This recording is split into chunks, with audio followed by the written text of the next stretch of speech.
우리 인내 찬양 드리며 하나님께 예배하겠습니다.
함께 사도신경으로 우리의 신앙을 고백하도록 합시다. 전능하사 천지를 만드신 하나님 아버지를 내가 믿사오며 그 외아들 우리 주 예수 그리스도를 믿사오니 이는 성령으로 임께하사 동정녀 마리아에게 나시고 본디오 빌라도에게 고난을 받으사 십자가에 못 박혀 죽으시고 장사한 지 사흘 만에 죽은 자 가운데서 다시 살아나시며 하늘에 오르사 전능하신 하나님 우편에 앉아 계시다가 저리로서 산자와 죽은 자를 심판하러 오시리라. 성령을 믿사오며 거룩한 공회와 성도가 서로 교통하는 것과 죄를 사하여 주시는 것과 몸이 다시 사는 것과 영원히 사는 것을 믿사옵나이다. 아멘. 이 시간에 우리 함께 예수님의 피를 의지하는 가운데 우리의 한 주간의 모든 죄를 고백하며 참여하는 시간을 갖도록 합시다. 예수님의 피를 의지합니다. 우리의 모든 허물과 죄를 낱낱이 고백하고 회개하오니 참여하오니 예수의 피로 씻어 주시옵소서. 예수님의 피를 의지합니다.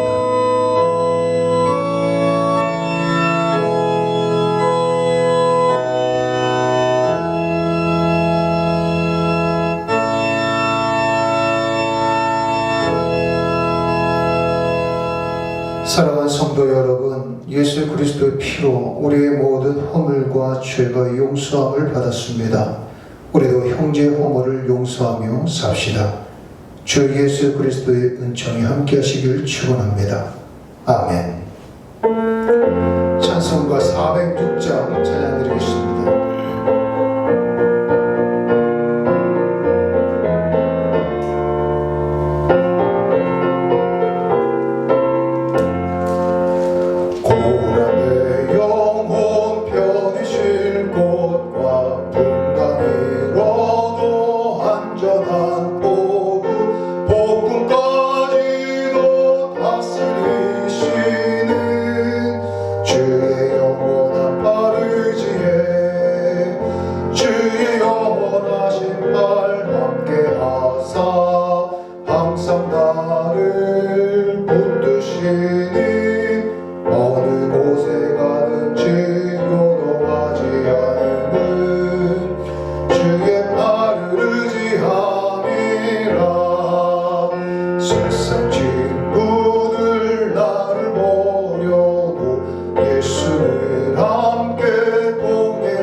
주의 영원하신 말 함께하사 항상 나를 붙드시니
전지전능하시고 사랑이 많으신 하나님, 우리를 사랑하시어 어떤 환경 속에서도 안전하게 지켜주시고 또 이렇게 영상으로 예배 드릴 수 있게 하여 주심을 감사드립니다. 지금 한국의 교회들이 많은 어려움에 처해 있습니다. 협력하여 선을 이루신 하나님 아버지, 이 위기 속에서도 예수 이름을 부르며 담담히 나아가는 우리 교회 되게 하여 주시옵소서. 코로나가 만연한 세상 가운데 우리 한 사람 한 사람 진리에 적용되어 보호받게 하여 주시길 기도합니다. 목사님을 위해 기도합니다. 목사님 언제나 육체적으로 건강하시고 항상 성령 충만하셔서 말씀 전하기에 부족한 없도록 축복하여 주시옵소서. 말씀에 가장 먼저 은혜 받는 목사님, 항상 영권, 인권, 물권이 충만한 목사님 되게 하여 주시옵소서. 사모님을 위해 기도하오니 항상 건강하시고 늘 교회를 위해 봉사하시는 사모님을 예수님의 사랑으로 품어주시길 기도드립니다. 한 주간도 우리 교인들의 삶 속에 살아 역사하여 주시고 우리들의 부르짖는 기도들에 응답하여 주시옵소서. 포기하지 않고 응답할 때까지 기도하는 우리 교인들 되기를 기도합니다. 진리이신 하나님께 영광 올려드리며 이 모든 말씀 예수님 이름으로 기도드립니다. 아멘. 다 함께 드린 예물 봉헌하겠습니다. 나의 생명 되신 주, 나의 생명 되신 주, 내 예수 내 구주, 나의 생명 되신 주, 주는 너의 구세주, 예수 예수 예수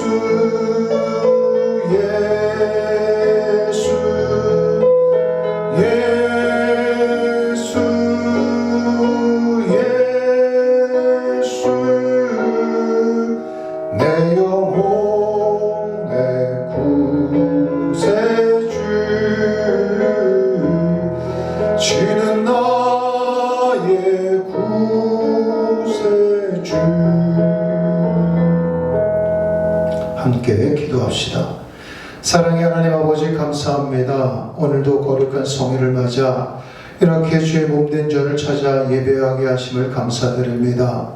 우리의 이 몸을 아버지께 드리는 가운데 이 땅에서 사용된 귀한 물질을 성별하여 드리고 있사오니 이 물질도 기뻐 받아 주시옵소서. 우리의 몸과 이 물질 하나님 나라를 이루는데 확장하는데 귀하게 쓰임받길 원합니다. 아버지, 11조를 드리는 손길들이 있습니다. 약속대로 드린 물질이 오니 저들 차고 넘치게 하여 주시옵시고 하나라도 땅에 떨어지지 않게 하여 주시옵시며 황충이 먹지 않도록 헛된 짓줄 막아 주시옵소서. 아브라함처럼 믿음으로 드립니다. 복의 근원되게 하여 주시옵시고 아버지여, 역풍이 순풍이 되는 역사가 있게 하시며 감은 해도 시절을 쫓아 아름다운 열매가 맺어지는 저들의 가정과 사업이 되게 하여 주시옵소서. 감사의 예물 드린 손길들 더욱더 큰 것으로 감사하게 하시고 더 많은 감사의 조건이 차고 넘쳐서 날마다 예수 이름을 찬양하는 우리 모든 성도들 되게 하여 주시옵소서. 또한 주정 예물 드린 손길들마다 아버지 눈동자같이 지켜 주시옵소서. 하루하루를 어디를 가든지 무엇을 하든지 우로나 좌로나 치우침없게 하여 주시옵시며 오직 먼저 그의 나라와 의를 구하라. 그리하면 이 모든 것을 더하여 주시겠다는 아버지의 약속의 말씀을 믿고 영혼 구원에 충성하는 우리 모든 성도들 되게 하여 주시옵소서. 간절히 바랍니다. 저희들에게 값없이 주신 이 몸 주님의 도구로만 쓰임받게 하여 주시옵소서. 비록 물질 세상에 다니지만 이 물질세에 끌려다니며 노예 생활하지 말게 하여 주시옵시고 오히려 예수 이름을 부르면서 선포하면서 물질을 지배하고 다스리며 정복하는 우리 모든 믿음의 권속들 되게 하여 주시옵소서. 들여진 정성, 바쳐진 몸과 물질 우리 주님 기뻐하신 줄 믿고 예수님의 이름으로 감사하며 축복하며 기도하옵나이다. 아멘. 오늘 이 시간 우리에게 주신 하나님의 말씀은 마태복음서 16장 13절로 20절까지의 말씀입니다. 대독해 드리겠습니다. 예수께서 빌립보 가이사랴 지방에 이르러 제자들에게 물어 이르시되 사람들이 인자를 누구라 하느냐? 이르되 더러는 세례 요한, 더러는 엘리야, 어떤 이는 예레미야나 선지자 중에 하나라 하나이다. 이르시되 너희는 나를 누구라 하느냐? 시몬 베드로가 대답하여 이르되 주는 그리스도시요 살아계신 하나님의 아들이시니이다. 예수께서 대답하여 이르시되 바요나 시몬아 내가 복이 있도다. 이를 내게 알게 한 이는 혈육이 아니요 하늘에 계신 내 아버지시니라. 또 내가 내게 이르노니 너는 베드로라. 내가 이 반석 위에 내 교회를 세우리니 음부의 권세가 이기지 못하리라. 내가 천국 열쇠를 내게 주리니 내가 땅에서 무엇이든지 매면 하늘에서도 매일 것이요 내가 땅에서 무엇이든지 풀면 하늘에서도 풀리리라 하시고 이에 제자들에게 경고하사 자기가 그리스도인 것을 아무에게도 이르지 말라 하시니라. 아멘. 지난주에 예수님의 부활에 대해서 제가 말씀을 전했습니다. 예수님의 부활은 우리의 일반 상식에서 벗어나는 신비한 사건이죠. 그야말로 기적입니다.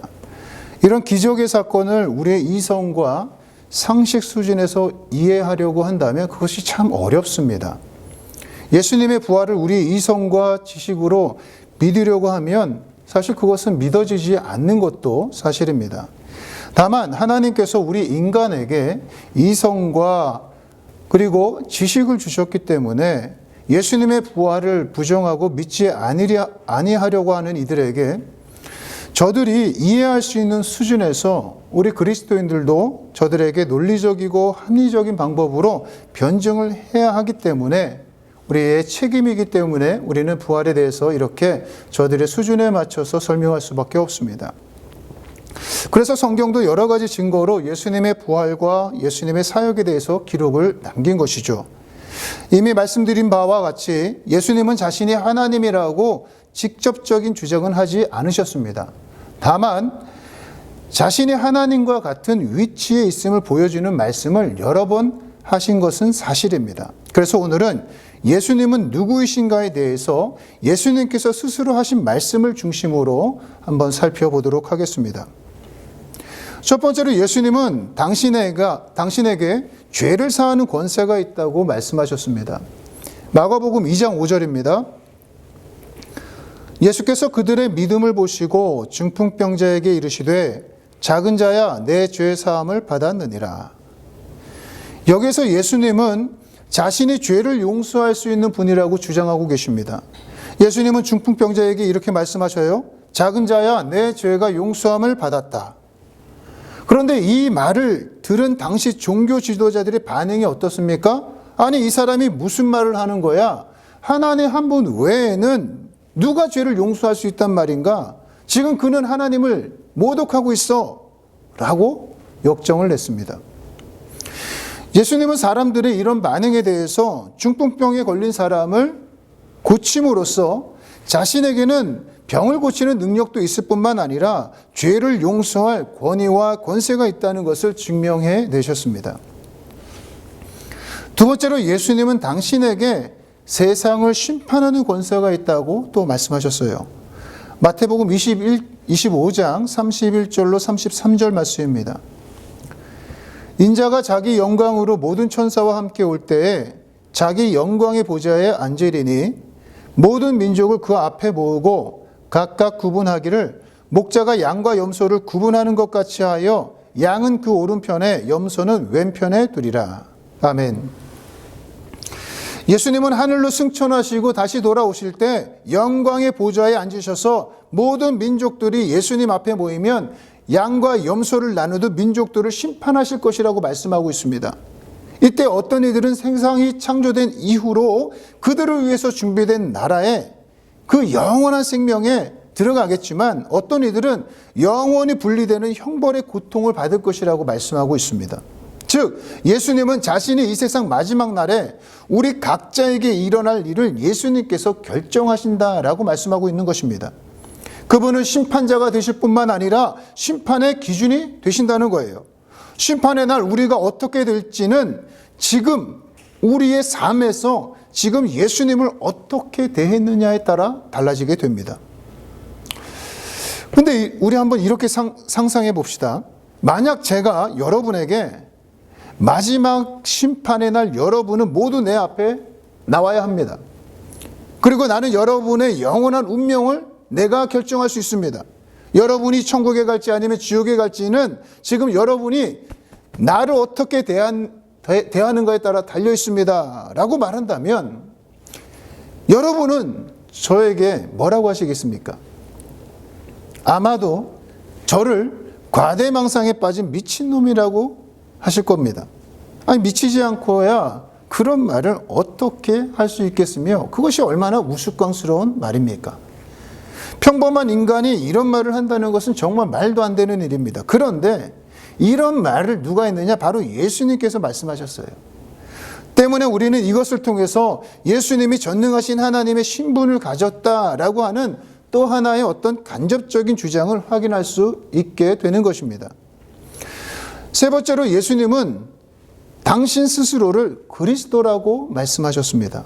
마가복음 14장 61절로 64절까지 말씀입니다. 침묵하고 아무 대답도 아니하시거늘 대제사장이 다시 물어 이르시되 내가 찬송받을 이의 아들 그리스도냐? 예수께서 이르시되 내가 그니라. 인자가 권능자의 우편에 앉은 것과 하늘 구름을 타고 오는 것을 너희가 보리라 하시니 대제사장이 자기 옷을 찢으며 이르되 우리가 어찌 더 증인을 요구하리요? 그 신성 모독하는 말을 너희가 들었도다. 너희는 어떻게 생각하느냐 하니 그들이 다 예수를 사형에 해당한 자로 정죄하고 어떤 사람은 그에게 침을 뱉으며 그의 얼굴을 가리고 주먹으로 치며 이르되 선지자 노릇을 하라 하고 하인들은 손바닥으로 치더라. 대제사장이 예수님께 묻습니다. 내가 하나님의 아들 그리스도냐? 라고 물어요. 그랬더니 예수님께서는 그렇다. 내가 그다. 내가 권능자의 우편에 앉은 것과 하늘 구름을 타고 오는 것을 너희가 볼 것이다. 라고 대답하셨습니다. 대제사장은 예수님의 이 말을 듣고 자신의 옷을 찢으며 말합니다. 여러분, 저 사람이 신성 모독하는 말을 여러분도 다 들으셨죠? 여러분은 이 사람을 어떻게 해야 되겠습니까? 라고 함께 있던 군중들을 선동합니다. 그때 사람들이 예수님에게 침을 뱉고 주먹으로 예수님을 치기까지 합니다. 이 이야기로 볼 때 예수님은 자신이 하나님의 아들 그리스도라고 한 이 주장 때문에 십자가 처형, 즉 사형에 처해진 것은 분명해 보입니다. 예수님 자신 스스로가 나는 신이다 라고 하는 이 주장은 유대인들 눈에는 죽어 마땅한 신성 모독 죄였기 때문입니다. 네 번째로 예수님은 자신을 성자 하나님이라고까지 말씀하세요. 요한복음 10장 30절로 33절 말씀입니다. 나와 아버지는 하나이니라 하신되 유대인들이 다시 돌을 들어 치려 하거늘 예수께서 대답하시되 내가 아버지로 말미암아 여러 가지 선한 일로 너희에게 보였거늘 그 중에 어떤 일로 나를 돌로 치려 하느냐? 유대인들이 대답하되 선한 일로 말미암아 우리가 너를 돌로 치려는 것이 아니라 신성 모독으로 인함이니 내가 사람이 되어 자칭 하나님이라 함이로라. 한 번은 유대인들이 예수님께 돌을 던지려고 합니다. 그때 예수님께서 물으셨어요. 뭐 때문에 나를 돌로 치려 하느냐? 그들은 대답하냅니다. 네가 하나님을 모독했기 때문이라는 거예요. 당신은 사람이면서도 하나님인 척하고 있다는 거예요. 예수님의 대적자들의 눈에는 예수님이 하나님이라고 선언하고 있다라고 본 것입니다. 말씀을 하나 더 찾아보겠습니다. 요한복음 20장 26절로 28절입니다. 여드레를 지나서 제자들이 다시 집 안에 있을 때에 도마도 함께 있고 문들이 닫혔는데 예수께서 오사 가운데 서서 이르시되 너희에게 평강이 있을지어다 하시고 도마에게 이르시되 내 손가락을 이리 내밀어 내 손을 보고 내 손을 내밀어 내 옆구리에 넣어보라. 그리하여 믿음 없는 자가 되지 말고 믿는 자가 되라. 도마가 대답하여 이르되 나의 주님이시오 나의 하나님이시니이다. 예수께서 이르시되 너는 나를 본 고로 믿느냐? 보지 못하고 믿는 자들은 복되도다 하시니라. 예수님께서 부활하시고 제자들에게 나타나셨어요. 그런데 공교롭게도 그 자리엔 도마가 없었습니다. 도마는 예수님은 부활하셨어 라고 하는 그 동료들의 말을 믿을 수가 없었습니다. 그러면서 그는 제자들에게 말합니다. 내 눈과 내 손으로 부활하신 예수를 보고 만지지 않으면 부활의 예수를 믿지 못하겠다라고 했습니다. 그런데 그 후에 예수님께서 제자들과 그리고 도마가 있는 그 자리에 나타나셨습니다. 그때 도마는 예수님의 부활의 몸을 직접 확인하고 체험하게 됩니다. 그리고 나서 도마는 예수님 앞에 무릎을 꿇으면서 나의 주님이시고 나의 하나님이십니다 라고 고백을 합니다. 그런데 재미있는 말씀이 나와요. 예수님은 도마를 돌아보면서 아니야 그렇게 하지 마라, 나는 하나님이 아니다 라고 말씀하지 않으셨다는 거예요. 예수님은 오히려 너는 나를 보고서 믿느냐? 보지 않고 믿는 자가 정말 복이 있다 라고 말씀하셨어요. 즉 이 말은 예수님께서 지금 도마를 나무라고 계신 거예요. 너는 이제서야 핵심을 깨달았구나. 왜 이제서야 그것을 깨닫니? 라고 말씀하신 책망과도 같습니다. 만약 어떤 사람이 제가 지금까지 말씀드린 예수님의 이런 주장들을 한다면 여러분은 과연 믿으시겠습니까? 어떤 사람이 예수님의 지금 같은 말씀을 했다고 해서 그를 무턱대고 믿지는 않을 것입니다. 우리는 그의 말을 검증해 봐야 돼요. 왜냐하면 오늘날 다양한 사람들이 갖가지 주장을 하기 때문에 그렇습니다. 누군가는 자신이 어떤 사람이라고 주장합니다. 하지만 그 사실만으로도 그 사람을 우리는 믿을 수가 없어요. 왜 그렇습니까? 환상과 망상에 사로잡혀 있는 사람들, 그리고 거짓말쟁이가 아주 많이 있기 때문입니다.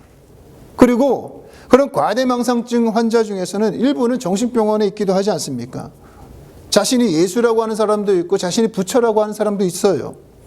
그런데 사실은 그렇지가 않잖아요. 그러므로 우리는 검증이 필요합니다. 그럼 어떻게 검증할 수 있을까? 특히 예수님은 자신이 하나님의 유일한 아들, 육신이 되신 하나님이라고 주장하고 있는데 우리는 어떻게 예수님의 이 주장에 대해서 검증할 수 있겠느냐는 것입니다. 검증해 봐야지 사실인지 아닌지 확인할 수 있고 우리는 판단할 수 있고 그를 따라갈 수 있기 때문에 그렇습니다. 여기에는 세 가지 논리적 가능성이 있어요. 첫 번째 가능성은 예수님이 사기꾼이라는 것입니다. 예수는 자신의 주장들이 사실이 아닌 것을 알면서도 하나님인 척 했다는 거짓말을 했을 가능성입니다. 그렇다면 그는 분명 사기꾼이고 사악한 인간이죠. 두 번째 가능성은 그가 미친 사람일 가능성입니다. 그는 자신이 미친 줄도 모르는 미치광이이거나 자신이 하나님이라는 환상과 망상에 사로잡혀 있는 정신병자라는 것입니다. 그리고 세 번째 가능성은 예수님의 주장들이 전부 다 사실이라는 거예요. C.S. 루이스는 그것을 이렇게 표현했습니다. 그저 평범한 한 남자가 예수가 했던 말들을 하고 다닌다고 해서 위대한 율법 선생일 수는 없다. 그는 자기가 삶은 달걀이라고 말하는 사람과 똑같은 수준의 미친 사람이든가 아니면 지옥에서 온 악마일 것이다. 당신은 선택을 해야만 한다. 이 사람이 하나님의 아들이었고 지금도 그러하다고 믿든지 아니면 미친 사람 혹은 그보다 더 끔찍한 사람이라고 믿든지 둘 중에 하나이다. 그러나 그가 인류의 위대한 선생이었다고 선심 쓰는 듯한 터무니없는 생각으로 결론을 내리지는 말자. 그는 그 부분에 대해서는 모호함을 남기지 않았다. 그것은 그가 의도한 바가 아니었다. 예수님이 사기꾼이든지 아니면 미친놈이든지 아니면 진짜 그리스도인지 이 세 가지 가능성 중에서 어느 것이 맞는지 우리는 선택을 해야 되고 선택을 하기 전에 평가를 해야 됩니다. 우리가 가지고 있는, 그럼 어떤 것을 가지고 그가 사기꾼인지 미친놈인지 아니면 그리스도인지 확인할 수 있을까요? 예수님의 생애에 대한 증거들이 있기 때문에 그것을 통해서 우리는 검토할 수 있고 평가할 수 있습니다. 첫 번째로 예수님의 가르침이 있습니다. 예수님의 가르침은 사람의 입에서 나온 말 중에서 가장 위대한 가르침이라고 널리 인정되고 있죠. 그리스도인이 아닌 사람들도 나는 산상수훈을 좋아합니다. 예수님께서 말씀하신 원수를 사랑하라는 예수의 가르침은 내 삶의 신조입니다 라고 말하는 사람도 있어요. 예수의 가르침은 모든 서구 문명의 기초가 된 것은 사실입니다. 많은 나라와 많은 법조항은 근본적으로 예수님의 가르침에 바탕을 두고 있기 때문에 그렇습니다.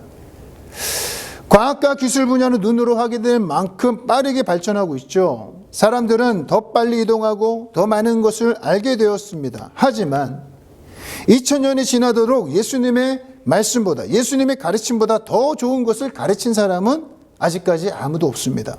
이것으로 보아 예수님의 가르침이 사기꾼이나 미친 사람의 것일 수는 없다는 것이 증명됩니다. 두 번째는 예수님의 하신 행동입니다. 하신 일들을 통해서 우리는 그를 검증할 수가 있죠. 요한복음 10장 37절로 38절입니다. 만일 내가 내 아버지의 일을 행하지 아니하거든 나를 믿지 말려니와 내가 행하거든 나를 믿지 아니할지라도 그 일은 믿으라.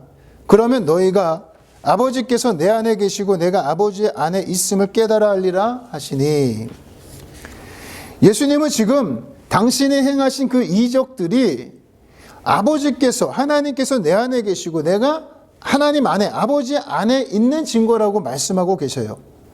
예수님은 그 당시 사람들과 함께 있기에는 매우 특별한 사람이었음이 틀림없습니다. 기독교는 종종 지루하다라고 말하는 사람도 있잖아요. 근데 예수님과 함께 있는 것은 사실 전혀 지루하지 않습니다. 왜 그러냐? 예수님은 당시 공생의 기간 동안에 어떤 일을 하셨냐면 어떤 잔치에서 물로 포도주를 만드시는 이적을 행하셨습니다.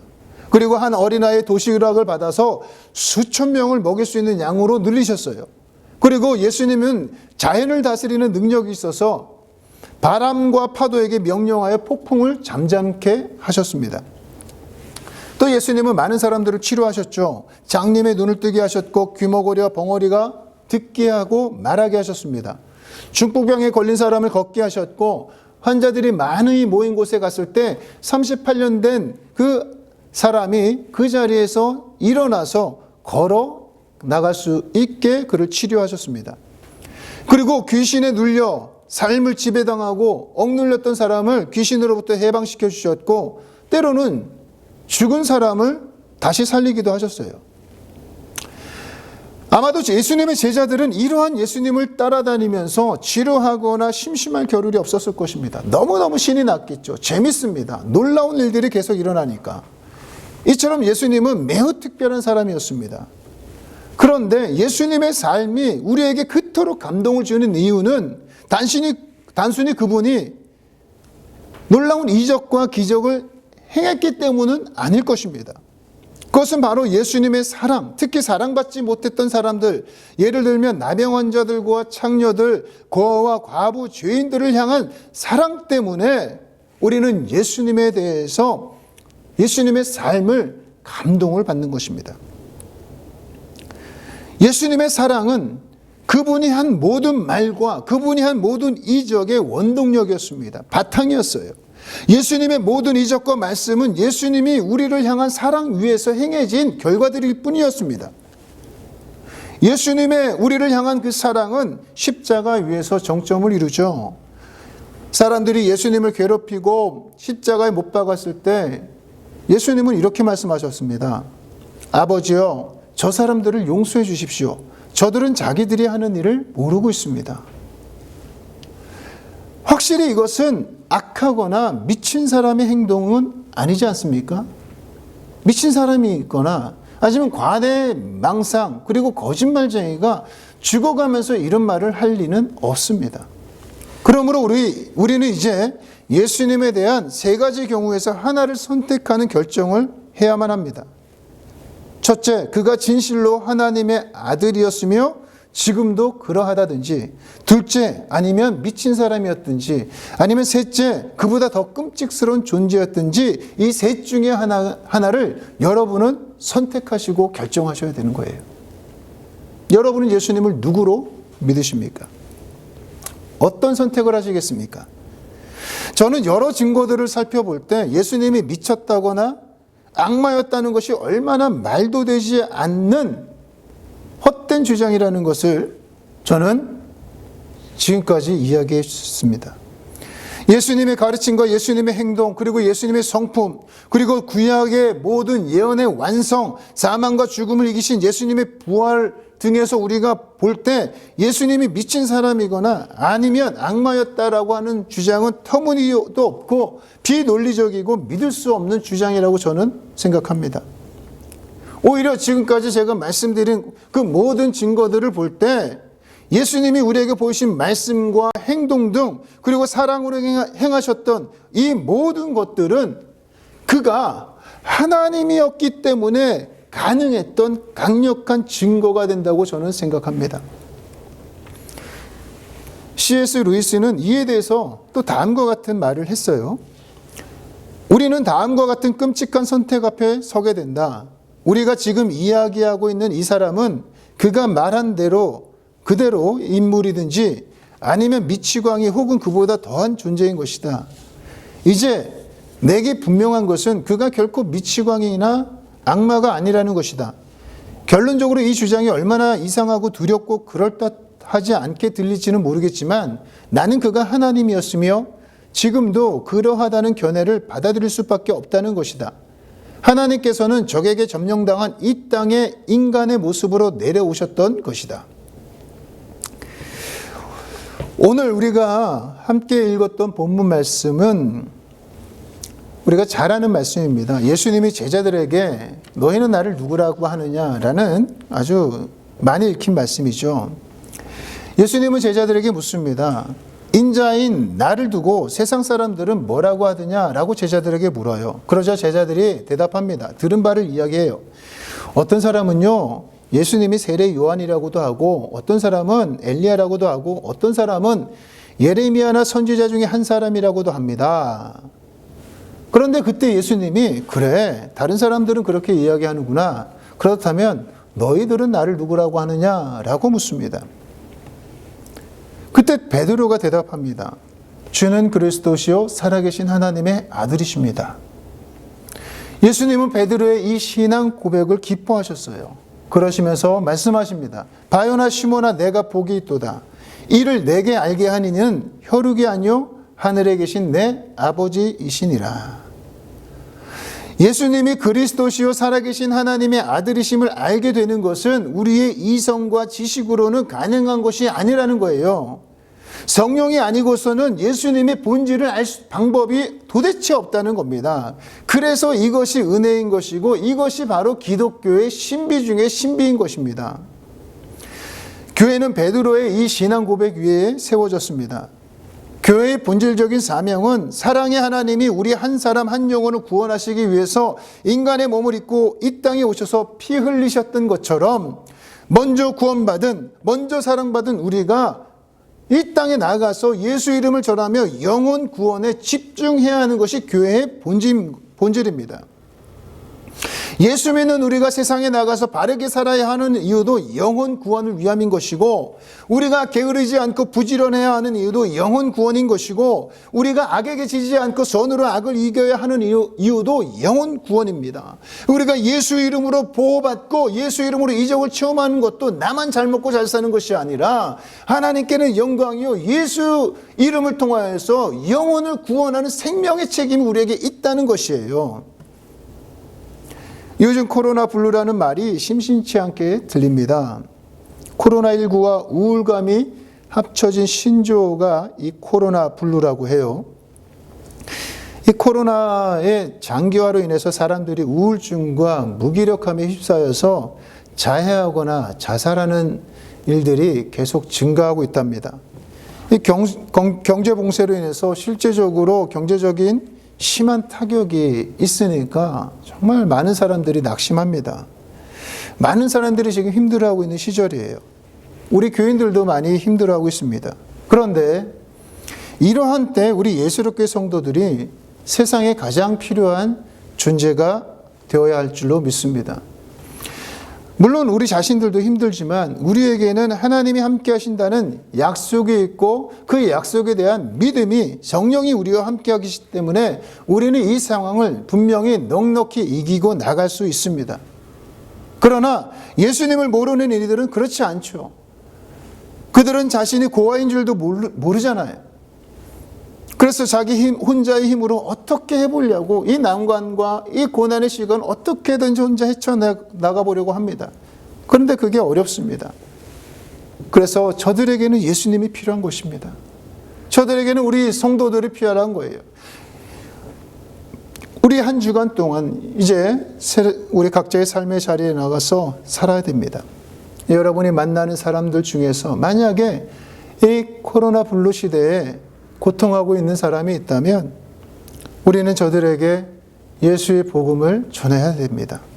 그리고 예수 이름으로 그들을 위로해 주고 예수 이름으로 함께 이겨나갈 수 있도록 우리가 저들의 손을 잡아주는 책임이 저와 여러분들에게 있다는 것을 명심하시길 바랍니다. 그래서 한 주간 동안도 하나님께서 우리를 구원하신 그 사랑의 마음을 가지고 우리도 저들을 사랑하고 저들의 영혼을 구원하는 죄의 몸된 도구가 되시길 예수님의 이름으로 축원합니다. 기도하겠습니다. 하나님 아버지, 우리를 복음의 도구로 사용하여 주옵소서. 내 삶에 곤고가 찾아와 힘든 시절을 보내더라도 먼저 그의 나라와 의를 구할 때 아버지께서 우리의 필요를 채워주시는 놀라운 신비를 경험하게 하시고 우리의 절대적인 사명이 한 생명, 한 영혼을 구원하는 데 있음을 잊지 않는 우리 예수롭게 모든 성도들 되게 하여 주시옵소서. 한 주간 동안도 성령 하나님께서 우리 모두를 의의 길로 인도해 주실 것을 믿고 예수님의 이름으로 기도하옵나이다. 아멘. 지금은 우리 주 예수 그리스도의 십자가의 은혜와 하나님 우리 아버지의 크신 사랑과 성령님의 감화 감동 충만하신 은혜의 역사가 이제 한 영혼 한 생명에 다시 관심을 갖고 저들을 살리겠습니다. 예수의 이름으로 예수의 능력으로 저들을 살리겠습니다. 다짐하고 세상으로 나가는 사랑하는 당신의 귀한 자녀들 머리 위에와 저들의 가정과 사업 위에 특별히 이 나라 이 민족 위에 이제부터 영원히 함께 있을지어다. 아멘.